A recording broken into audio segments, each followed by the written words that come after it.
Kembali lagi di Cerita Cinta Channel. Jangan lupa like, comment, and subscribe ya. Terima kasih.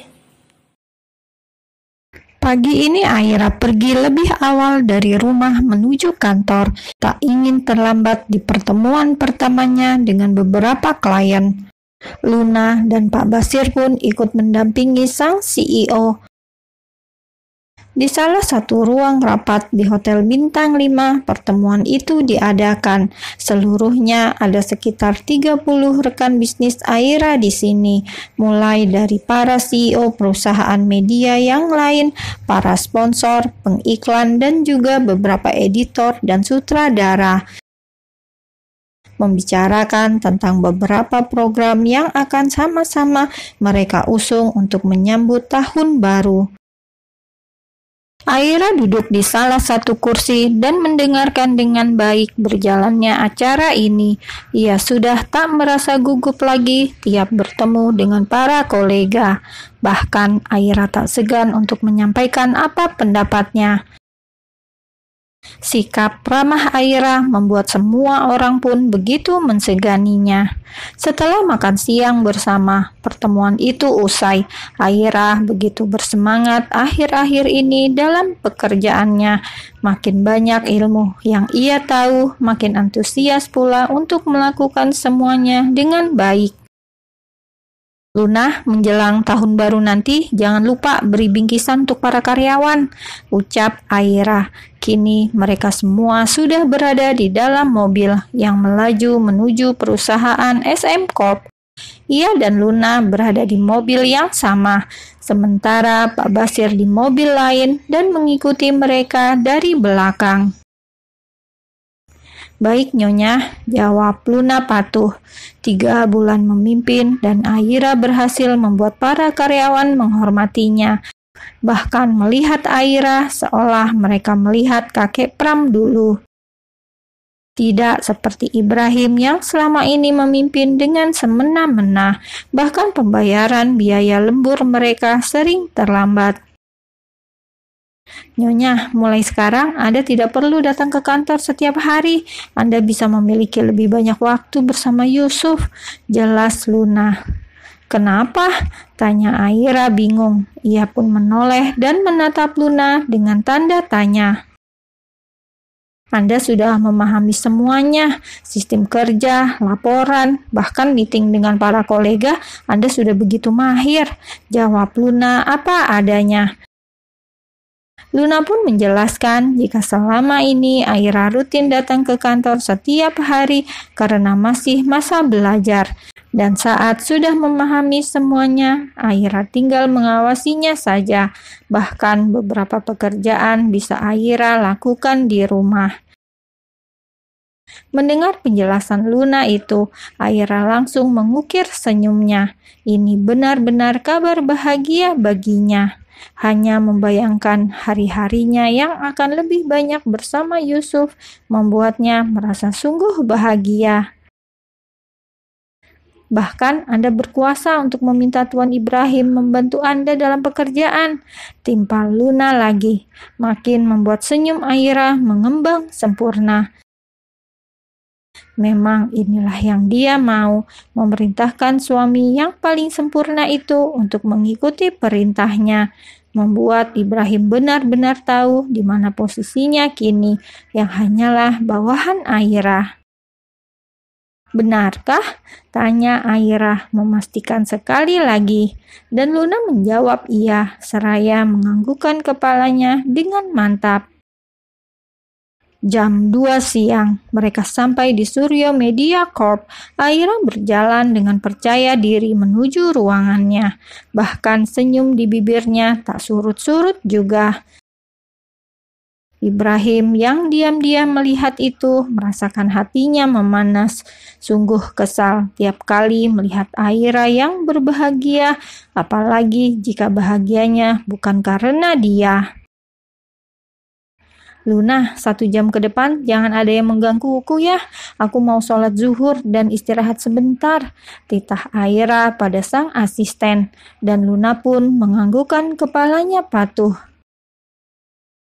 Baik Nyonya. Setelah menjawab itu, Luna keluar, lalu memberitahu pada dua sekretaris Aira di sana tentang pesan sang Nyonya. Luna bahkan meminta satu orang keamanan untuk berjaga di depan pintu. Bukan apa-apa, di perusahaan SM Corp ini ada satu orang yang selalu mengusik sang Nyonya. Bahkan tidak mematuhi peraturan yang ada. Siapa lagi orangnya jika bukan Ibrahim? Dirasa aman, Luna pun segera berlalu dari sana dan masuk ke dalam ruangannya. Belum ada 5 menit Luna pergi, Ibrahim benar-benar mendatangi ruangan sang istri. Ia memicingkan matanya, menatap tak suka pada penjaga keamanan yang menjaga pintu ruangan Aira. "Buka pintunya," titah Ibrahim. Belum apa-apa, kemarahannya sudah tersulut. "Maaf Tuan, Nyonya Aira sedang tidak bisa diganggu," jawab penjaga keamanan itu apa adanya. Ia bahkan menundukkan kepalanya, menjawab dengan hormat. Ibrahim terkekeh, lalu berdecih dengan senyum semirik. "Jangan main-main denganku, buka pintunya," pinta Ibrahim sekali lagi. Merasa takut, penjaga keamanan itu pun akhirnya hendak membukakan pintu untuk Ibrahim, namun urung karena Luna lebih dulu datang. "Maaf Tuan, Nyonya Aira sedang beristirahat. Hari ini beliau memiliki banyak jadwal," jelas Luna. Sama seperti sang penjaga, sebelum menjawab pun Luna lebih dulu memberi hormat pada Ibrahim. "Jangan memancing kemarahanku. Aku bilang buka pintunya," ancam Ibrahim. Dia memang bicara dengan nada yang pelan namun penuh penekanan. "Maaf Tuan, Anda memang suami Nyonya Aira, namun di kantor ini Anda tetaplah bawahannya. Dan saya akan tetap mematuhi Nyonya saya ketimbang Anda," jelas Luna pula. Makin membuat darah Ibrahim terasa mendidih. Ibrahim pun menarik dan menghembuskan nafasnya dengan kasar, mencoba tenang. "Baiklah," jawab Ibrahim. Setelah mengatakan satu kata itu, ia segera berlalu dari sana. "Kamu memang bisa menghindariku saat berada di kantor, tapi kamu tidak akan bisa menghindariku saat kita berada di rumah," umpat Ibrahim dengan langkahnya yang lebar. Ia kembali masuk ke dalam ruangannya dan menutup pintu itu dengan keras. Brak! 1 jam berlalu dan istirahat Aira benar-benar selesai. Keluar dari kamar istirahatnya dengan wajah yang lebih segar. Ia kembali duduk di kursi kerja dan memeriksa beberapa dokumen, membaca ulang hasil meeting tadi pagi dan memperbarui apa-apa yang kurang pas. Jam 4 sore, Aira memanggil Luna, mengatakan jika ia akan pulang lebih awal hari ini. Luna pun mengangguk patuh, lalu mengiringi langkah sang Nyonya untuk turun ke lobi dan pulang. Sampai di rumah, lagi-lagi ia bertemu dengan Sonya yang menatapnya dengan sinis. Tapi kali ini tak ada lagi ketakutan yang dirasa oleh Aira. Siapapun yang berani mengganggunya dan Yusuf, dia akan lawan.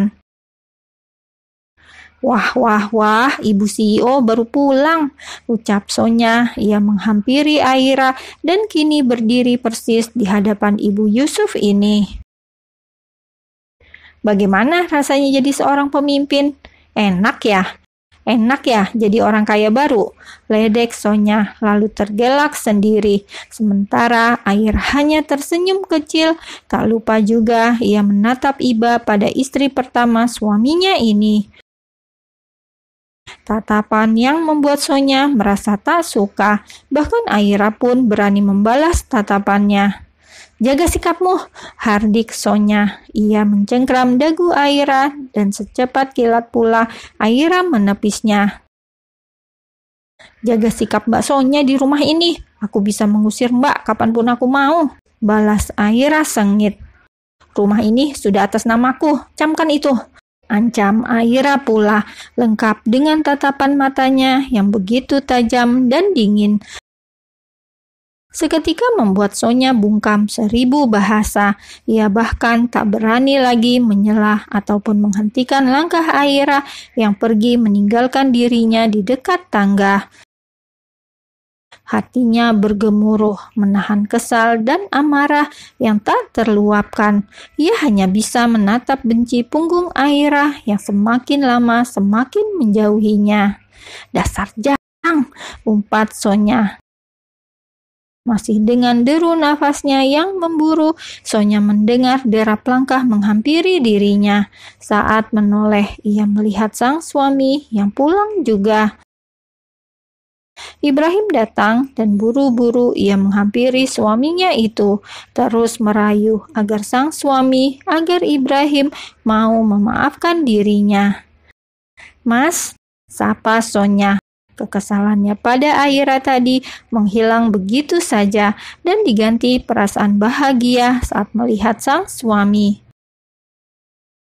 "Istirahat di kamarku ya, aku akan memijat kakimu," pinta Sonya sungguh-sungguh. Bahkan ia mengambil tas kerja yang dipegang oleh Ibrahim, lalu perlahan menarik tangan suaminya agar Ibrahim mengikuti langkahnya.